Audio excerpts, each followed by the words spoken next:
ꯄꯣꯊꯥꯕ ꯐꯪꯗꯕ ꯑꯍꯤꯡꯁꯤꯡꯒꯤ ꯃꯔꯛꯇ ꯉꯁꯤꯒꯤ ꯑꯍꯤꯡꯁꯤꯁꯨ ꯑꯃꯅꯤ꯫ ꯁꯣꯐꯥꯗꯨꯗ ꯐꯝꯂꯒ ꯂꯦꯞꯇꯣꯞꯇ ꯀꯔꯤꯅꯣꯃ ꯌꯥꯝꯅ ꯃꯨꯟꯅ ꯌꯦꯡꯂꯒ ꯂꯩ꯫ ꯄꯨꯡꯗꯤ ꯍꯥꯏꯅ ꯊꯦꯡꯖꯤꯜꯂꯛꯂꯕꯅꯤ, ꯑꯗꯨꯕꯨ ꯅꯨꯄꯤꯗꯨꯁꯨ ꯇꯨꯝꯗꯦ, ꯂꯥꯡꯗꯨꯅ ꯂꯩ꯫ ꯏꯁꯩ ꯑꯃꯨꯛ ꯁꯛꯉꯪ, ꯁꯩꯔꯦꯡ ꯑꯃꯨꯛ ꯊꯤ, ꯃꯥꯒꯤ ꯊꯣꯛꯄ ꯇꯧꯔꯒ ꯂꯩ꯫ ꯍꯥꯏꯅ ꯈꯜꯂꯤꯕ ꯀꯔꯇꯦꯟ ꯑꯉꯧꯕꯗꯨꯁꯨ ꯃꯈꯨꯠꯅ ꯁꯠ ꯁꯠ ꯆꯤꯡꯁꯤꯜꯂꯤ꯫ ꯃꯈꯨꯠ ꯑꯣꯏꯅ ꯄꯥꯏꯔꯤꯕ ꯄꯔꯤꯖꯥꯠ ꯂꯩ ꯑꯗꯨꯗ ꯌꯦꯡꯂꯒ ꯍꯧꯔꯛꯏ ꯃꯥꯒꯤ ꯍꯧꯅꯕꯤ꯫ ꯁ꯭ꯋꯔꯒꯒꯤ ꯂꯩꯔꯥꯡ ꯄꯔꯤꯖꯥꯠ, ꯑꯃꯔꯥꯕꯇꯤ ꯂꯩꯀꯣꯜꯗ ꯄꯣꯝꯖꯕꯤ, ꯏꯟꯗ꯭ꯔꯒꯤ ꯀꯣꯅꯨꯡꯗ ꯁꯥꯠꯆꯕꯤ, ꯂꯌꯥꯝꯁꯤꯡꯒꯤ ꯈꯣꯏꯗꯥꯖꯕꯤ, ꯑꯍꯤꯡ ꯇꯥꯡꯂꯧ ꯑꯊꯦꯡꯕ, ꯀꯗꯝꯕꯟꯒꯤ ꯃꯌꯥꯏꯗ ꯕ꯭ꯔꯖ ꯒꯣꯄꯤꯁꯤꯡꯅ ꯂꯥꯛꯄꯗꯤ ꯅꯪꯒꯤ ꯂꯩꯅꯝ ꯈꯣꯡꯒꯨꯜꯕꯨ ꯂꯤꯔꯛꯄꯅꯤꯗꯣ꯫ ꯅꯣꯛꯃꯤ ꯌꯦꯡꯗꯨꯅ ꯑꯃꯨꯛ ꯂꯩꯈ꯭ꯔꯦ ꯂꯩꯗꯨꯗ꯫ ꯉꯁꯥꯏꯗꯒꯤ ꯃꯥꯅ ꯂꯥꯡꯕꯗ ꯃꯩꯔꯥꯕ ꯊꯕꯛꯀ ꯑꯃꯠꯇ ꯇꯧꯐꯝ ꯈꯪꯗ꯭ꯔꯕꯅꯤ꯫ ꯉꯥꯏꯍꯥꯛ ꯇꯨꯃꯤꯟ ꯂꯩꯈꯤꯕꯗꯨꯗ ꯍꯔꯥꯎꯔꯨꯕꯅꯤ, ꯑꯗꯨꯕꯨ ꯅꯧꯅ ꯑꯃꯨꯛ ꯂꯥꯡꯈꯠꯂꯛꯄꯗꯨꯗ ꯁꯥꯎꯅꯤꯡꯂꯛꯏ꯫ ꯉꯁꯤ ꯏ ꯀꯥꯔꯛꯇꯅꯅꯦ, ꯁꯥꯍꯤꯇ꯭ꯌꯒ ꯂꯣꯏ ꯈꯣꯝꯖꯤꯜꯂ ꯈꯣꯡꯕꯥ ꯂꯪꯊꯣꯛꯈꯤꯅꯤꯀꯣ꯫ ꯁꯣꯟꯖꯕꯇꯅꯤ ꯇꯥꯍꯧꯔ ꯃꯥꯜꯂꯤ ꯅꯨꯄꯤꯗꯣ ꯄ꯭ꯔꯞ ꯆꯪꯁꯤꯜꯂꯒ ꯍꯥꯏꯔꯛꯏ꯫ ꯂꯪꯊꯣꯛꯑꯣ, ꯍꯌꯦꯡ ꯃꯇꯝ ꯑꯃꯗ ꯇꯥꯅꯤꯡ ꯇꯥꯕ ꯐꯪꯂꯛꯇꯕꯒꯤꯅꯦ ꯈꯣꯡꯕꯥꯟ ꯀꯣꯠꯂꯣ ꯀꯥꯏꯅ ꯁꯅꯥ ꯌꯥꯊꯪꯗꯤ ꯇꯥꯎꯊꯕꯤꯔꯛꯀꯅꯨꯀꯣ꯫ ꯅꯨꯄꯥꯗꯣ ꯁꯨꯛꯂꯞ ꯑꯃꯨꯛ ꯌꯦꯡꯂꯛꯂꯤ꯫ ꯃꯥꯅ ꯌꯦꯡꯅ ꯅꯨꯄꯤꯗꯣ ꯃꯅꯥꯛꯇ ꯁꯠ ꯍꯦꯛꯇ ꯐꯝꯊꯔꯛꯂꯤ꯫ ꯃꯈꯨꯠꯇ ꯄꯥꯏꯔꯤꯕ ꯂꯩꯗꯣ ꯌꯦꯠ ꯊꯪꯕ ꯅꯥꯞꯄꯗ ꯑꯃꯨꯛ ꯊꯦꯠꯆꯤꯜꯂꯤ꯫ ꯀꯩꯁꯨ ꯊꯧꯁꯥꯗꯕ, ꯌꯥꯝꯅ ꯅꯨꯡꯉꯥꯏꯅ ꯂꯩꯊꯣꯛꯂꯤꯕ ꯃꯥꯒꯤ ꯃꯇꯧꯗꯣ ꯉꯥꯏꯍꯥꯛ ꯌꯦꯡꯂꯝꯂꯒ ꯃꯩꯔꯥꯕ ꯂꯦꯞꯇꯣꯞꯇꯨꯗ ꯑꯃꯨꯛ ꯑꯣꯟꯁꯤꯟꯈ꯭ꯔꯦ꯫ ꯑꯆꯤꯛꯄ ꯑꯍꯤꯡ, ꯂꯥꯎꯅ ꯍꯥꯡꯂꯤꯕ ꯊꯣꯡꯅꯥꯎꯗꯨꯗꯒꯤ ꯎꯔꯤ ꯃꯆꯦꯠ ꯇꯥꯔꯕ ꯊꯥꯖꯗꯣ꯫ ꯊꯥꯕꯜꯒꯤ ꯃꯉꯥꯜꯅ ꯃꯝꯂꯕꯗ ꯃꯅꯥꯛ ꯅꯛꯅ ꯊꯣꯛꯂꯤꯕ ꯊꯋꯥꯟꯃꯤꯆꯥꯛꯁꯤꯡ ꯑꯗꯣ ꯃꯌꯦꯛ ꯏꯁꯦꯡ ꯁꯦꯡꯂꯤ꯫ ꯊꯋꯥꯟꯁꯤꯡꯗꯣ ꯉꯥꯏꯍꯥꯛ ꯊꯋꯥꯏ ꯇꯥꯅ ꯌꯦꯡꯂꯝꯂꯒ ꯂꯥꯏꯖ ꯃꯩꯔꯥꯕꯗ ꯁꯠ ꯑꯣꯟꯁꯤꯜꯂꯒ ꯀꯧꯔꯛꯏ꯫ ꯃꯈꯣꯏ ꯑꯝꯕꯣ꯫ ꯃꯩꯔꯥꯕ ꯌꯦꯡꯗꯤ ꯌꯦꯡꯂꯛꯏ, ꯑꯗꯨꯕꯨ ꯁꯨꯛꯂꯤ ꯄꯤꯁꯨꯝ ꯑꯅꯤꯗꯨꯗꯤ ꯑꯗꯨꯃꯛ꯫ ꯅꯨꯄꯤꯁꯨ ꯇꯞꯅ ꯏꯪꯅ ꯍꯥꯏꯔꯛꯏ꯫ ꯑꯩꯈꯣꯏ ꯃꯤꯑꯣꯏꯕꯁꯦ ꯁꯤꯔꯒ ꯀꯗꯥꯏ ꯆꯠꯀꯦ? ꯇꯧꯔꯤꯕ ꯊꯕꯛꯇꯨꯒꯤ ꯃꯊꯥ ꯁꯥꯔꯤꯉꯩ ꯍꯪꯂꯛꯂꯤꯕ ꯋꯥꯍꯪꯗꯨꯗ ꯅꯨꯄꯥꯗꯨꯗꯤ ꯏ ꯀꯥꯈ꯭ꯔꯦ꯫ ꯃꯃꯥꯏꯗꯨ ꯂꯦꯞꯇꯣꯞꯇ ꯑꯃꯨꯛ ꯁꯠ ꯑꯣꯟꯁꯤꯟꯈ꯭ꯔꯦ, ꯑꯗꯨꯕꯨ ꯄꯥꯎꯈꯨꯝ ꯑꯃꯗꯤ ꯄꯤꯔꯛꯏ ꯌꯥꯝ ꯃꯣꯡꯍꯥꯗ, ꯃꯣꯔꯦꯗ꯫ ꯂꯥꯏꯖ ꯁꯥꯎꯅ ꯈꯣꯟꯖꯦꯜ ꯀꯜꯂꯞ ꯂꯧꯔꯛꯏ꯫ ꯆꯤꯟꯁꯦ ꯐꯩꯔꯦꯡ ꯇꯨꯔꯦꯡ ꯕꯦꯕꯥꯔ ꯀꯥꯏꯔꯛꯀꯅꯤꯀꯣ, ꯃꯤꯅ ꯁꯤꯔꯤꯌꯁ ꯑꯣꯏꯅ ꯍꯪꯉꯒ꯫ ꯋꯥꯍꯩꯗꯨꯗ ꯅꯨꯄꯥꯗꯨ ꯃꯣꯡꯍꯥꯗ ꯑꯗꯨꯃꯛ ꯈꯨꯝꯂꯛꯏ꯫ ꯁ꯭ꯄꯥꯏꯅꯕꯨ ꯁꯤꯔꯤꯌꯁ ꯑꯣꯏꯕ ꯋꯥ ꯉꯥꯡꯕ ꯍꯩꯕ꯭ꯔꯣ? ꯍꯦꯟꯅ ꯁꯥꯎꯒꯠꯂꯛꯏ ꯋꯥꯗꯨ ꯇꯥꯕꯗ, ꯁꯥꯎꯅꯤꯡꯅ ꯈꯨꯝꯃꯤ꯫ ꯑꯩꯅ ꯌꯥꯝꯕꯨꯡꯒꯤ ꯕꯕꯥꯁꯦ ꯍꯨꯔꯥꯟꯕꯗ ꯁ꯭ꯄꯥꯏ ꯑꯣꯏꯔꯨꯔꯕ꯭ꯔꯣ? ꯌꯥꯝꯕꯨꯡꯅ ꯁ꯭ꯄꯥꯏ ꯁꯨꯝ ꯍꯥꯏ ꯂꯩꯔꯤꯁꯤꯕꯣ?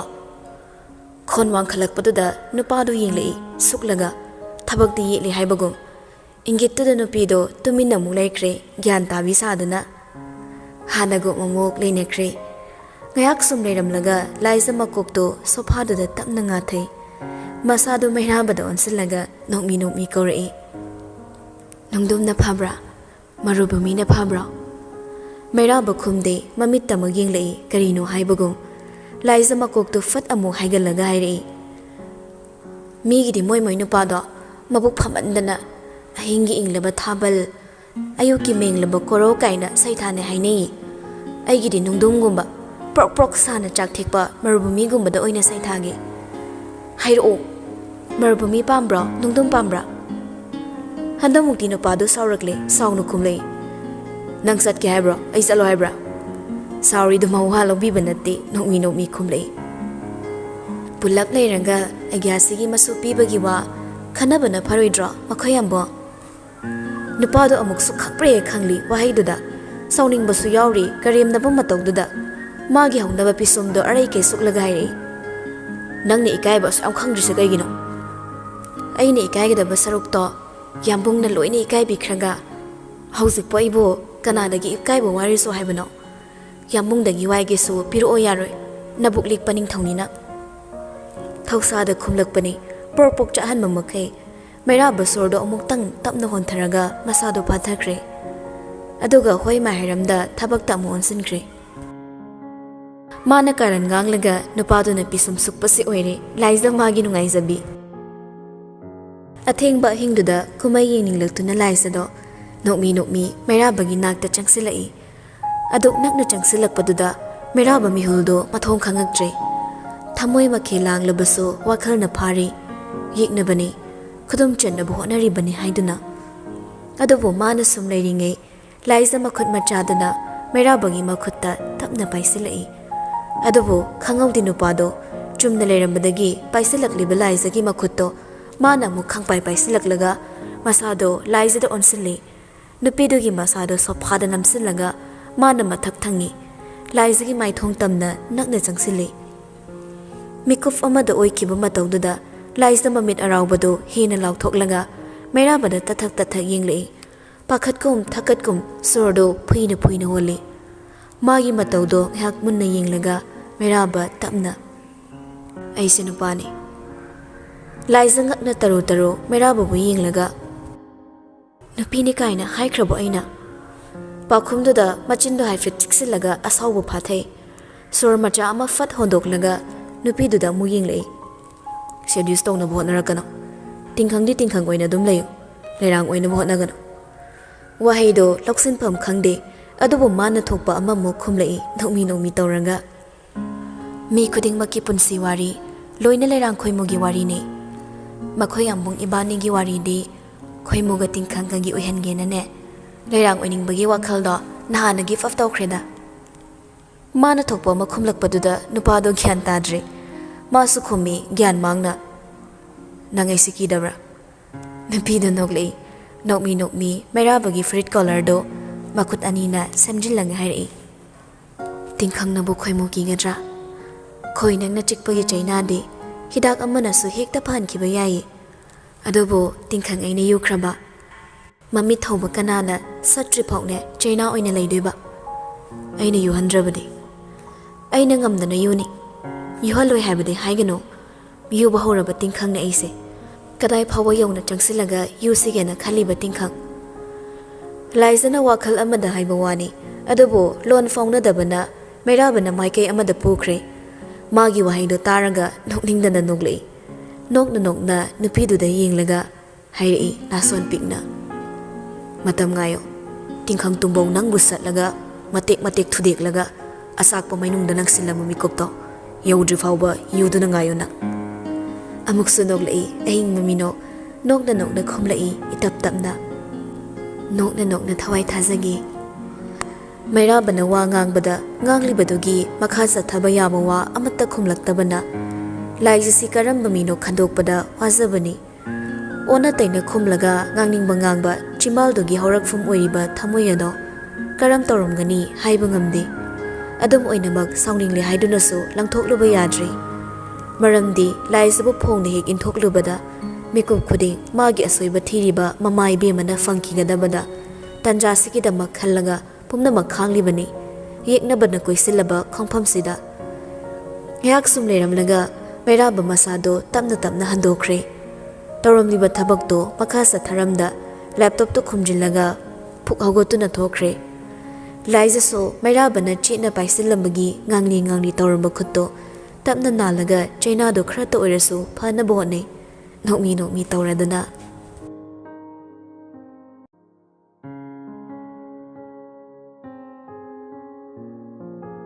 mamlaba ka singdo phawduna ta lakpani mana leiba ka do yoraklabada khonglei thuna manung changsilakle mamsuk laba ka ni adubu mi ama family bado ingan na uri matawduda masadi papa khatkre phizide yomlak palai haw kharado nakanda tapna thamkhraga tumin leplaga le kari torakani kari hairakani pakhatna lepninge famduna leiramba nupado hagolaga manakta tapna changsilakle aduga magi hek min mangda leplaga haire kadai chaloi nupido kina khummi khanjal ningna lei hi ubane yambung ton wadu taraga nakanda leiriba lehaw hapliba fido tap loraga leimaida thadai aduga nungsi haitaba makhongduna phidoga loinana yauriba leihauksing ado sru naikhai matawduda nupido kaple mana sut tawraga kaplibado thembibagi mahut thokonsilaga makhut achobuduna tatholabi khazaiduda khopangna sapu kanna thazili ison solaba haksang oibana khudakta leimaida tukre tukibado hugatpibadi natte sagananido pairaga laktana chingkhali manakta changsilaga hairi yeu hodaba khonjelda mayado krak krak chiklaga aina thokano haiba natro hanjin hazin haikiba natro mafam sidagi na thoknaba kairung do hotnagano na khupangna thakibagi chimbaldo khajik talli I marik marik so thokli adubo mahusagi matau oibana hainare kapkanu haibadi yade kapna khumi ai hayeng kai thoksarari ai bo phugano yam bungton haizari bodu tabide minungsi haibado masada machet amatan naptaba rokini tonbo famung da laktana insilaga thongdu lonsinkre lainu hutna saba yumni rokina leiba jaga oibana kanana su meeting changlude maram asina kapchari bado kanana su tabide salak tamphamni roki magi phajan punsilaga thamlaga waraklaba matamda nungai famni apamba fanglabada mafamdo amuk thadoklamle korogi mangal fangdrabi madi ngasisu amambada mathanta kapcha hore rokina naikhairamlaba lehauleren singado yinglaga kapna machinda soli tapna lehaulere nungsibi nungsi heitaba kanagi khongya fuloinaba ikhutmakna heklak patarabako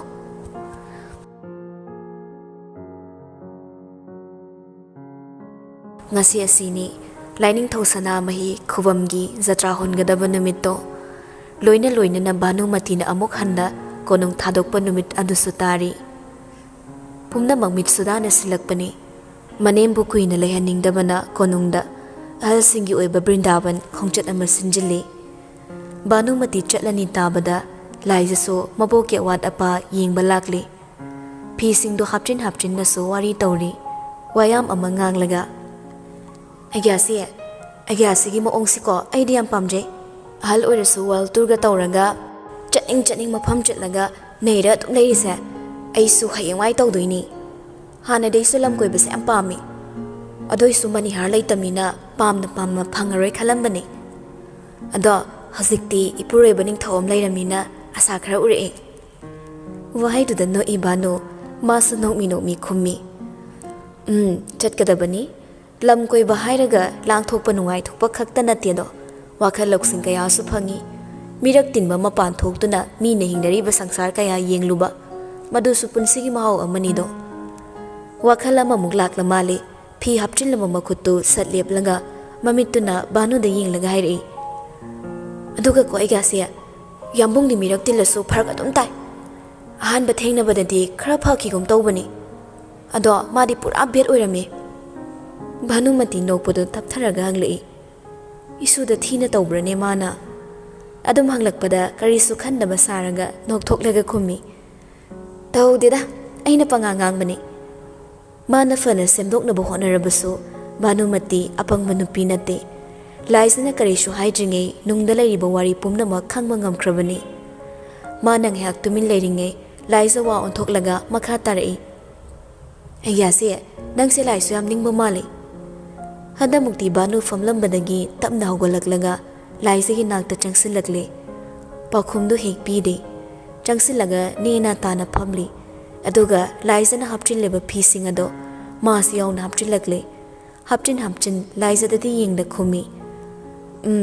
amada natte agyasidi lai makhal suda baningido ado ekhoi kangle pakti hoji mitei laini ngakta ngaire ko yamung ne yathang tawbadagi mitei oina loina lekre ko agyase Banu nokmi laisabu yenglaga migi apambabu kanana semdu panghamgano isu thoibana mitei ekhoigi lining pamjaduna ne magi matamasida semdokjabani mitei oina leisi haidana moong di iman mandana nakhoi yambungse ahalgi wakhal khanbani masa sida irang langba inkhalakpa naha amagi gun chendabani hairakliba wado laisada yam nungai sabi oikre mana khallubaga chumnarakpaduda yam akhang ahi gyan tabi saraga Banu bu yenglaga mamit kuptuna makoka tapna nomi chumi haibagum Banu supi hapchin tapna makha tarai foreigner amma lakpadane Mabu Rajkumar Mairaba natragana Maharaj Mairaba haibase magi asaubini pamjakhidraba handakti laisa gyan tadratuna hanglei adudi kaigino aigase Bhanumati tapna Maharaj Kumar haibadudi migi marolni haiduna tauribani mayeki oina ningthemsa haigadabani hozi ki matam sidusu mitei asengba hal kharadi aikhoi ningthau sagai gi khut chadribani ningthemsa sagai si amangba sagai ni haiduna aikhoi na sokpo pot chadribani laisa khangning na mohangi aduna mukai gino matam amada mitok miyan saga londini haiduna tauribani miyan chagi wa satuna adungai ining thau pamhai mana mitei aikhoi gi phajakraba laining laisolbo manghanbagine ningthau sagai oiriba ningthemcha se mitei hal kharana sugya yadabani aikhoi bu ubada tin phawba sinarami matam amadi khangdaba mayam ama itha thazadana tabaduda laisadi ngaujakre wakhalda hangingba wahang ama laktuna hanglei adoi gyase Rajkumar Maharaj haise migi loni aduga kamai koromino mayam sigi mathakta RK haibadi Rajkumar ni Rajkumar sina ningthau sagai gi sagai amu oiribra adudi kamai nano royal family sida yam chayenaba maleri se ai yan tadre mamit mana suktok laga ingawngang hanglakpaduda Bhanumati noi nokmi khumlei ngawraba masugi wahangi paukhum oina isu season na yam phajaba wahang ama hanglakpase agyasi paukhum pina pige migi dharma su ikai khumnagadabani aduga ne isagi horakpamsu munna khangadabani agyasi haigi munna taw RK hairabasu ningthemcha hairabasu ne masi ekhoigi yumnak natte ningthau sagai ni haiduna yumnak tonganba ama leite ariba matam amada ekhoi sumayamga chapmanana leirammi isam chamba yumnakta adubu ayambana ningthau pokpa sagai se angom sagai na oigali supnamakta hairaga matamgi matung ina loina semdokhibani do ningthau sagai haiduna ne yumnak tonganba ama leiramba natte ko sija laizama kok tapna nomi ningthau do onglakliba mahak masigi maramda karigumba amata khangde pumnam nuksigi mathakta mapuroiba oiba mana kari pamli haiba phau migi machindagi tari khallubada awaba sorama tapna honthai mana domna leiringe Bhanuna tapna makha tarai nako ibongona ningthau oiringe dadi pangpan panba leibak haidoni nako yambung bukpokpa nanim ibe madine mitai yak lawba imungi masani aduga nanem atombi sinane guru mayum ningolni nako yambungi dharmada maring marang chatliba machu se nako ibongona sangjilamba machuni adubuni ibema aigi dharmana kari nangi dharmana kari pumnamak nungsinaraga loibani haijabagi wani nako yambungsu migi dharmabu yamne ikai khumnabani magi haibabune masaki horakpham kaujadaba khangni handamukti laisa nokphettamak tawri marau leiba natana magi mapuroibasi yamna phaba masu tawri matawsida harausira mipaiba poksira ma wakhaldu mamle waridu makha samtharabadi ma makok chaklani khangbana tawriba thabakto loisenba oina honakhre Bhanumati na chalamdaida waisikak hairammi khangba kallo thauna leyo poloidadi landaba thawaina langan phiran paibaniko sija hairamliba wahido makok nona tahawi wakhaldadi khalli wakhaldasu khalli ngasi ngahak doklabaso araiba oirudori sana kono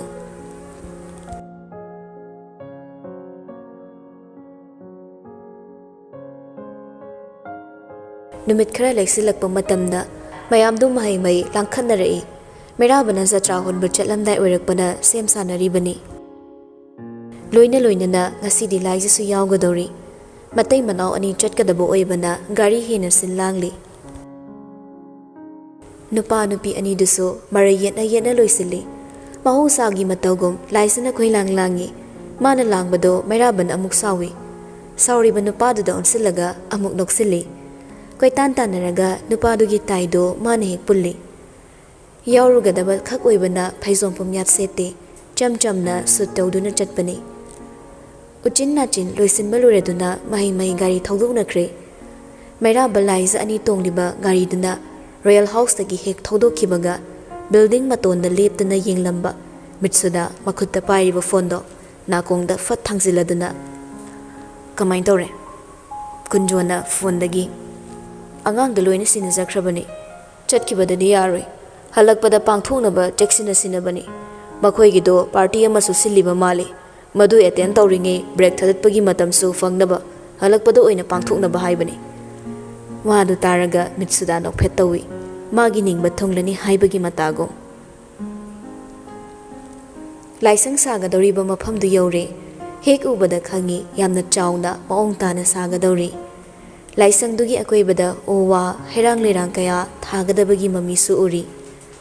ꯑꯃꯥꯏꯕꯅ ꯇꯧꯔꯒ ꯖꯇ꯭ꯔꯥ ꯍꯨꯜꯂꯤ ꯂꯣꯏꯔꯗꯨꯅ ꯅꯨꯃꯤꯠ ꯂꯦꯞꯅꯩ ꯈꯨꯠ ꯊꯥꯕ ꯍꯧꯕꯒꯤ ꯃꯩꯔꯥꯕ ꯃꯈꯨꯠ ꯑꯅꯤꯅ ꯇꯨꯡꯗ ꯄꯨꯜꯂꯒ ꯃꯐꯝꯗꯨ ꯀꯣꯏꯆꯠ ꯆꯠꯇꯨꯅ ꯌꯦꯡꯂꯤ ꯂꯥꯏꯖꯁꯨ ꯃꯇꯨꯡꯗ ꯇꯞꯅ ꯇꯞꯅ ꯏꯟꯅꯩ ꯊꯧꯔꯝꯗꯨ ꯂꯣꯏꯁꯤꯟꯕꯒ ꯅꯨꯄꯥ ꯑꯃ ꯇꯥ ꯆꯪꯂꯛꯇꯨꯅ ꯍꯥꯏꯔꯛꯏ ꯌꯥꯝꯕꯣ ꯑꯋꯥꯡ ꯊꯪꯕ ꯒꯦꯁ ꯍꯥꯎꯁꯁꯤꯗ ꯏꯆꯝ ꯆꯝꯕ ꯄꯥꯔꯇꯤ ꯃꯆꯥ ꯑꯃ ꯁꯤꯟꯖꯔꯤ ꯃꯤꯅꯤꯁꯇꯔ ꯃꯌꯥꯝꯁꯨ ꯂꯣꯏꯅ ꯌꯧꯕꯤꯔꯛꯂꯦ ꯀꯌꯥꯃꯨꯛ ꯉꯥꯏꯍꯥꯛ ꯄꯟꯊꯕꯤꯕ ꯌꯥꯒꯗꯣꯏꯔꯥ